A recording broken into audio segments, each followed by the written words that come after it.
Good morning everyone. Just had my first night free camping.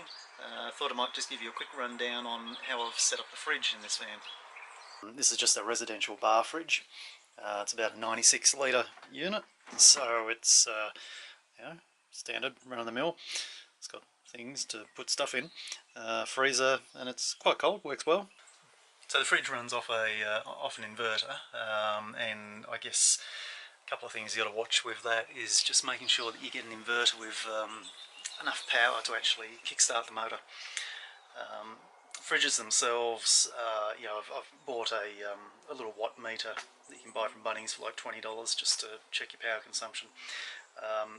And when it's running at steady state, it's pulling about 110 watts, 108. I think it converts to about 10 or 11 amps in 12 volts. So it's not a huge current flow, but the problem is the startup current. It's an electric motor. It takes a big kick to get it started. I originally tried a 600 watt inverter. The aim was to get as small as possible because the bigger the inverter, the more current loss the inverter has in itself. And the 600 watt unit just wouldn't even get it started. So luckily I bought it from a place where I could take it back. So I took it back, and then I bought a 2000 watt. And that's no problems. It fires it up every time, no dramas at all. The consumption of the unit itself, the inverter itself, is about 1 amp. So it does take a bit of juice, but yeah, not too bad.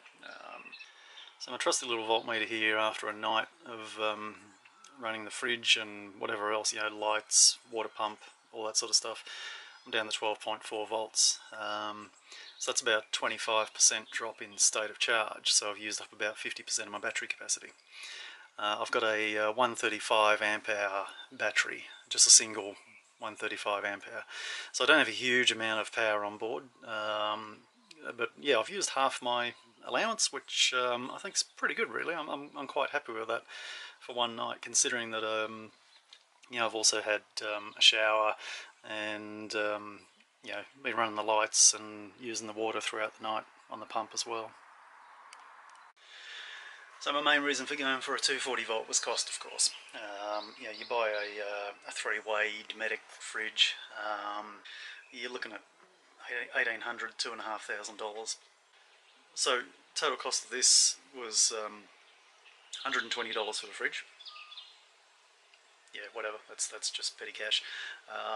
The inverter was off eBay. That was $200. $200 for 2 kilowatts. That's pretty reasonable. Still working. Bonus. The battery wasn't expensive. That was another $225. You got to have a battery regardless. So that's kind of like whatever. And that's pretty much it. So for under $600, basically got the whole fridge set up in the van, and it works great. Durability wise, the fridge has been in the van now for probably about 12,000 Ks or so, so it's been bouncing about and carrying on. That's one thing you do notice actually. The compressors in 240 volt fridges are lightly sprung. Basically they're sitting inside a steel sphere and mounted on springs, and that's just to make them quiet. And actually it's running right now. It is very, very quiet, but you do notice that when you hit bumps in the road you can hear the compressor banging about inside the case. So I was a little bit concerned that might cause it to fatigue and fall apart at some point, but it's doing alright so far. So keep my fingers crossed, but heck, I'm sure I can get another replacement for 150 or so. So yeah, I'm still way ahead over getting a Dometic type fridge.